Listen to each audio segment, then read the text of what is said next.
peur irrationnelle et incontrôlable du vide, des chats, des araignées, des ascenseurs, de l'avion, au point de paniquer et d'être paralysé par l'angoisse. C'est ce qu'on appelle une phobie. Une phobie, un trouble anxieux relativement répandu, puisqu'en France, 1 personne sur 10 en souffrirait.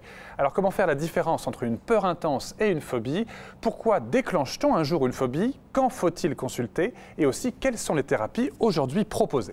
Pour répondre à toutes vos questions, le docteur Jérôme Palazzolo, qui est psychiatre. Bonjour. Bonjour. Auteur de « Je me libère de mes phobies », c'est chez PUF, et de « Stop à l'anxiété » qui vient de sortir chez Le Duc. Et puis avec nous, Florence Vallès. Bonjour Florence. Bonjour. Alors, vous faites du vélo avec grand plaisir, vous faisiez depuis 2014, et en octobre 2016, accident grave. Oui, voilà. Mais avec peur, avec une peur de mourir, avec...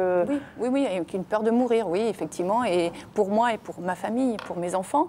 Et après, impossible de pouvoir remonter sur le vélo, même de le voir ou d'en parler, pour moi, c'était impossible. Et vraiment... Et voilà. Et vous ressentiez quoi quand vous voyez un vélo J'étais un peu sur mes gardes, je tremblais, j'avais peur. Ce qu'il y a, c'est que l'accident, il n'était pas brutal, vous êtes renversé, c'est que c'était un camion qui reculait et qui vous écrasait au fur et à mesure. Oui. Donc vous avez eu le temps, si je peux dire, d'être traumatisé. Oui.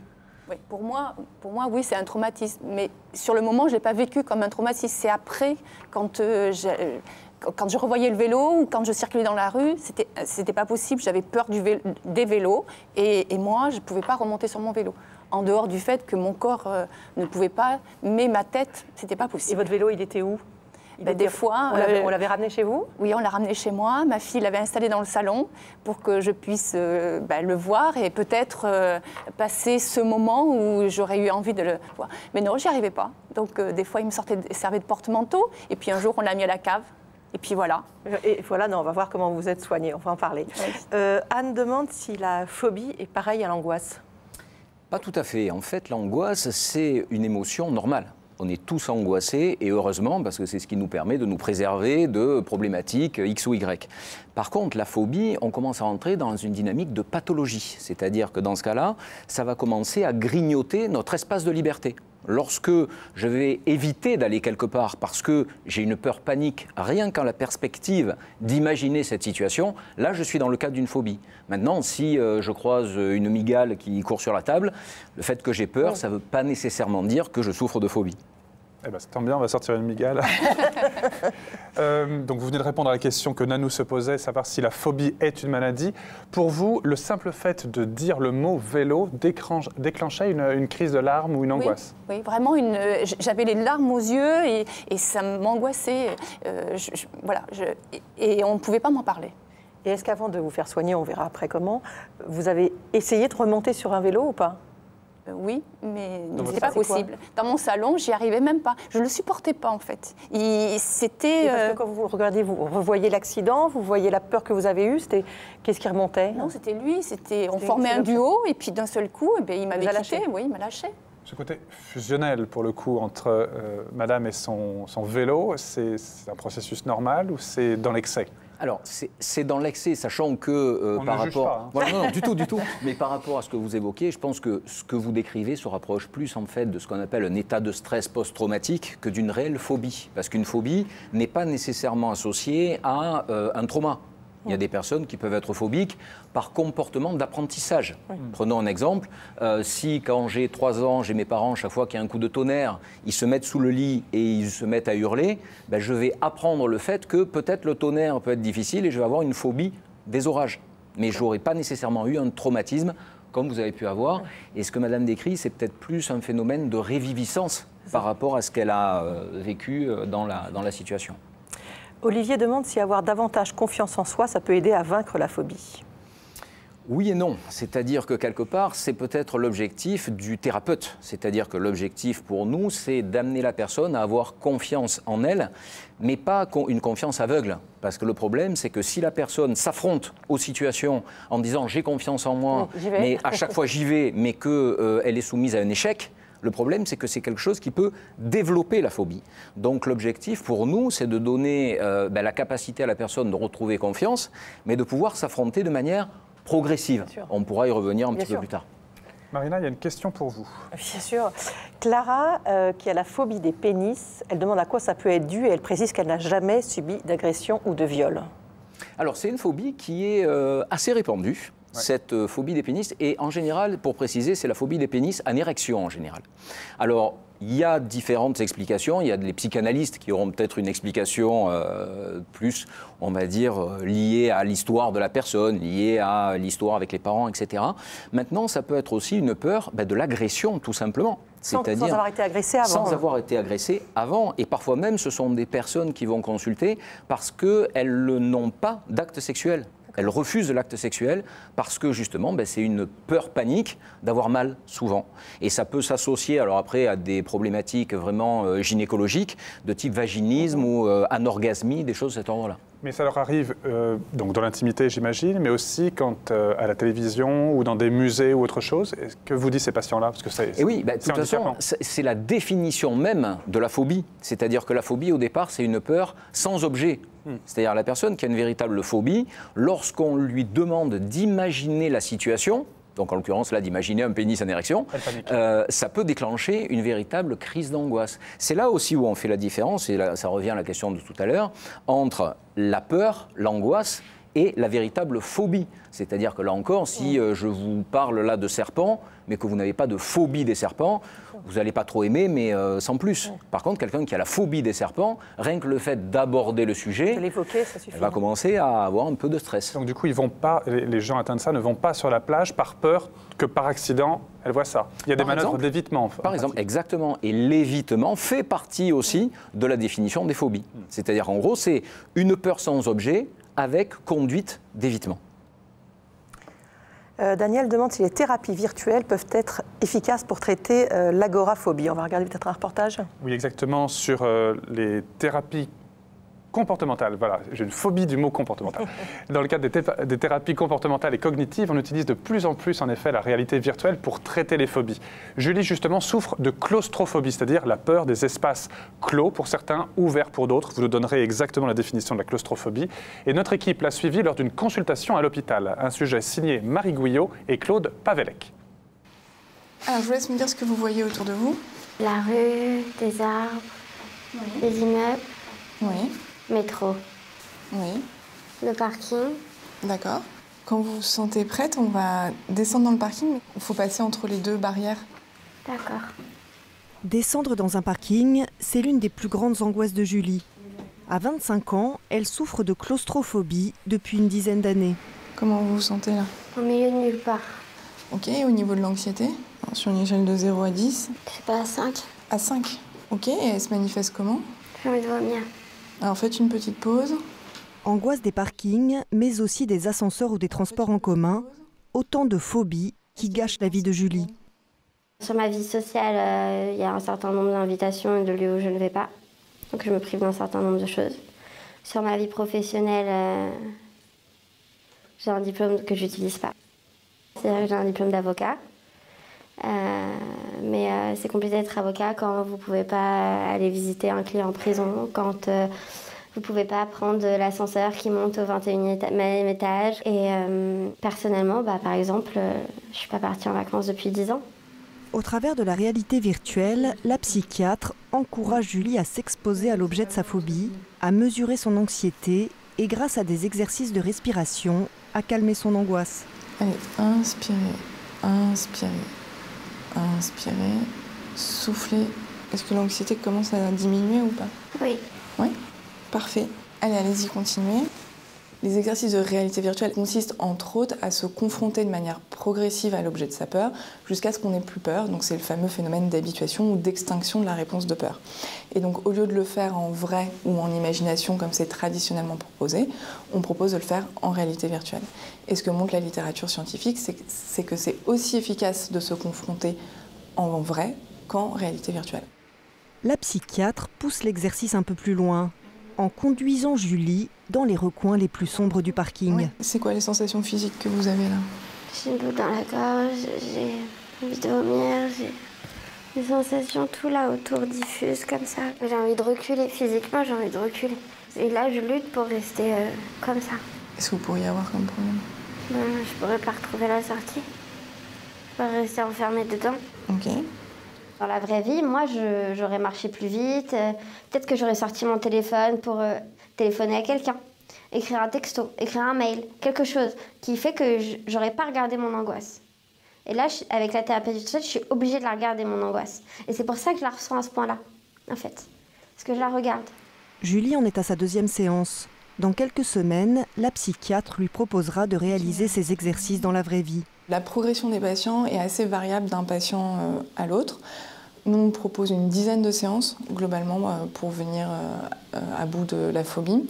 Et on voit en général quand même une nette amélioration à partir de la 4e, 5e séance. La réalité virtuelle est un outil encore récent dans le traitement des phobies, mais un outil efficace qui fonctionnerait chez plus de 2/3 des patients. Bon retour à vous. Merci beaucoup. Alors la claustrophobie, c'est la peur des endroits clos. L'agoraphobie, c'est quoi? C'est la peur de la foule ou des espaces ouverts? Est-ce que vous pouvez enfin nous dire à quoi ça correspond? En fait, la claustrophobie, c'est souvent la peur d'être enfermé, mais dans un endroit proche. C'est-à-dire vraiment dans quelque chose où, par exemple, le claustrophobe, vous ne le mettrez pas dans un placard enfermé. Ça, ce n'est pas possible. Par contre, le véritable claustrophobe, dans un grand magasin, ça ne va pas lui poser problème. L'agoraphobe, c'est différent. Agora, ça vient d'agora, place, mais en fait, ça porte un peu mal son nom. C'est-à-dire que la véritable agoraphobie, ce qu'on appelle l'agoraphobie, c'est la peur de faire un malaise dans un endroit où on ne peut pas être secouru tout de suite, ou alors la peur de faire un malaise dans un endroit dont on ne peut pas s'extraire tout de suite. C'est-à-dire que le claustrophobe, vous lui mettez un drap sur le visage, il va s'étouffer. L'agoraphobe, ça ne lui posera pas problème. Par contre, l'agoraphobe, vous le mettez dans ce studio et vous lui dites « on a fermé à clé, vous ne pouvez pas sortir », il va commencer à paniquer. Le claustrophobe, beaucoup moins. Alors Florence, vous n'avez pas fait de thérapie virtuelle, mais vous êtes tournée vers l'EMDR. Oui. Pour être prise en charge. Comment ça s'est passé? Alors j'ai eu un premier rendez-vous pour qu'on m'explique un petit peu la technique. C'est-à-dire que c'est... d'abord j'ai expliqué mon accident et après on m'a expliqué la technique. C'est-à-dire que c'est un travail avec les yeux, un suivi des mouvements des yeux. Et le lendemain, je suis revenue pour faire la séance. Et donc, on a commencé la séance. Et au bout d'un moment, la thérapeute me dit « Et là, vous sentez quoi ?» Et là, je lui dis « Je suis sur mon vélo, je freine, je ne peux plus. » Et on a continué la séance. Et là, quand la séance est terminée, je lui dis « J'ai qu'une envie, c'est de repartir en vélo. » Et elle me dit « Ah non, non, il ne faut pas, parce que là, vous êtes super fatigué et tout. » Donc, on s'est revus l'après-midi. Et l'après-midi, j'avais mon corps qui s'était détendu, parce que malgré tout, en dehors de la peur du vélo, j'avais aussi des douleurs.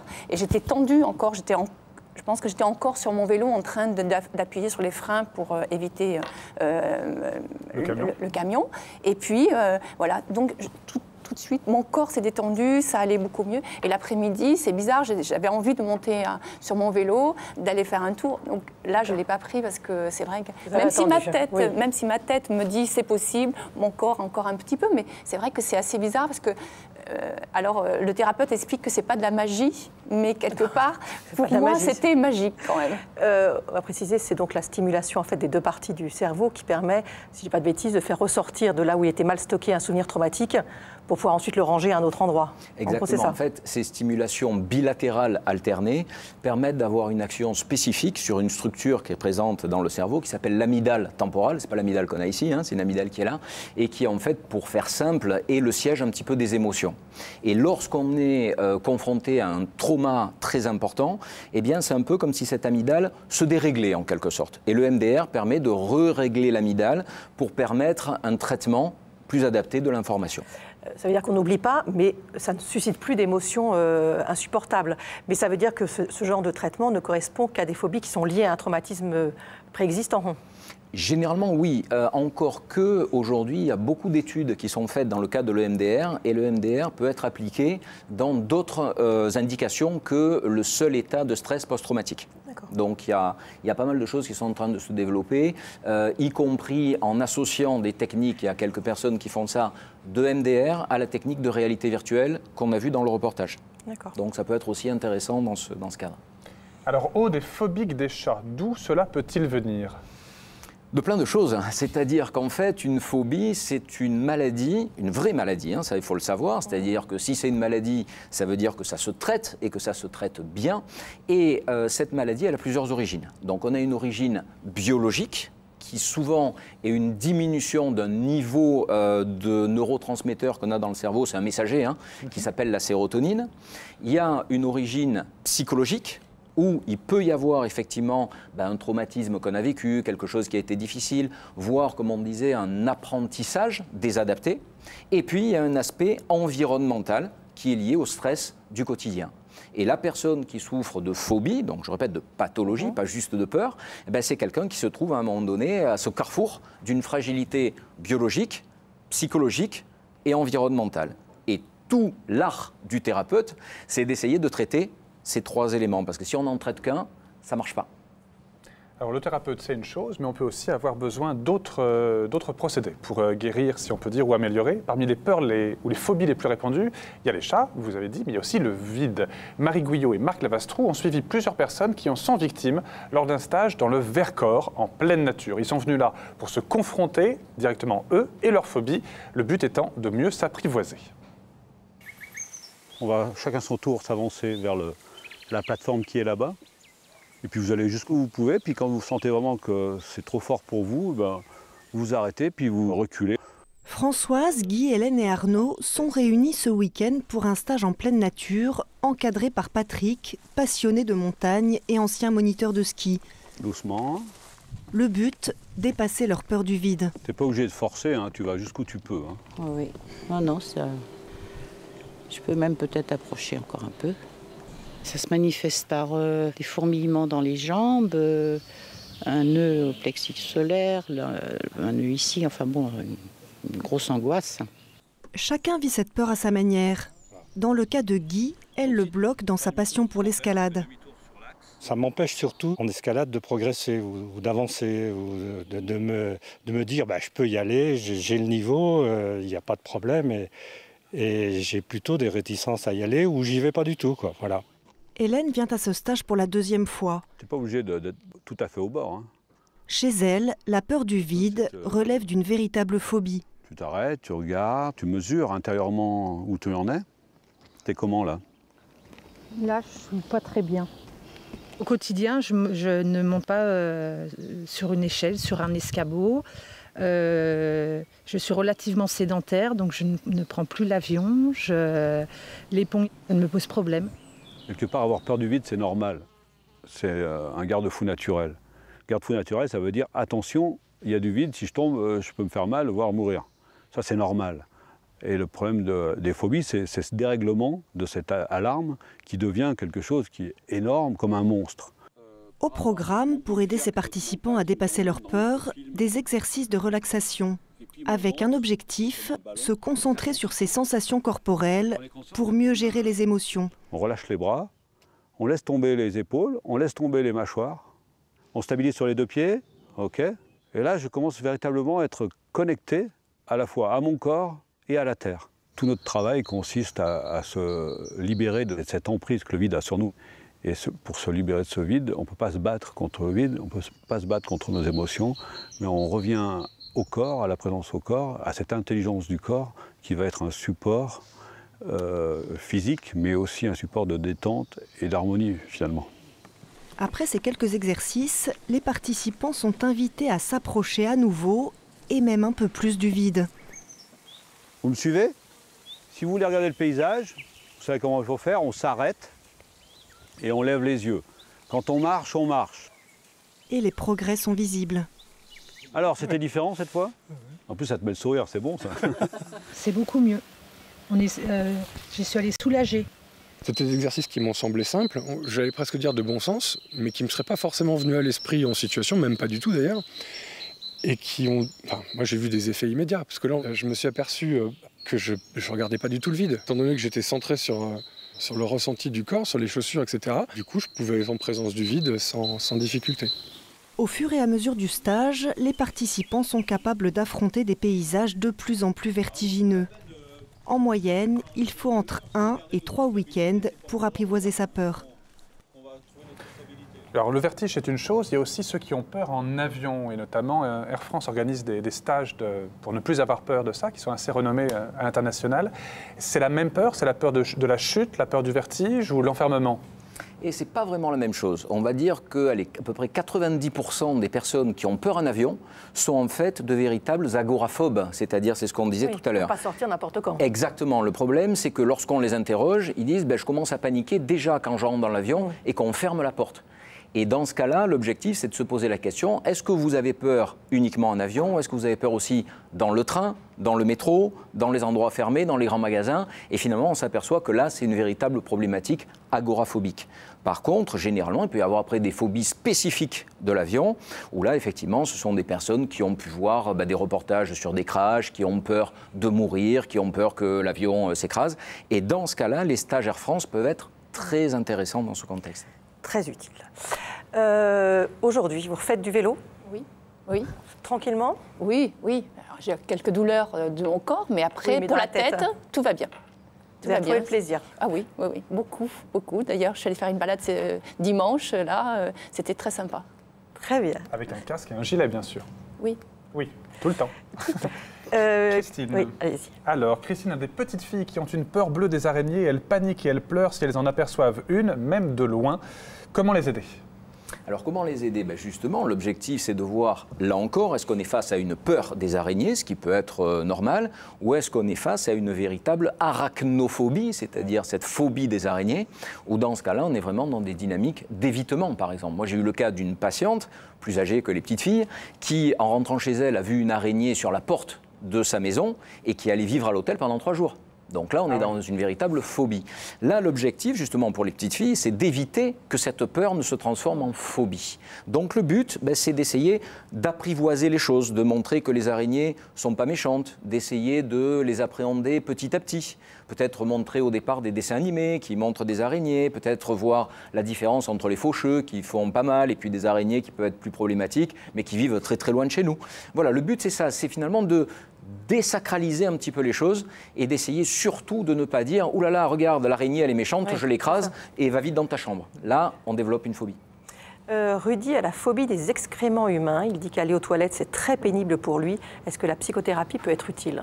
Oui, toute phobie peut être traitée en psychothérapie. Alors après, il existe bien entendu plein de psychothérapies différentes. Maintenant, certaines thérapies ont été évaluées scientifiquement et les seules qui fonctionnent vraiment de manière scientifique dans le cadre des troubles phobiques, ce sont les thérapies comportementales et cognitives. Alors ça ne veut pas dire que les autres ne marchent pas, mais ça veut dire que les autres n'ont pas été évalués scientifiquement. Et après, quelle que soit la phobie, ça peut être la phobie des excréments, ça peut être la phobie des vomissements.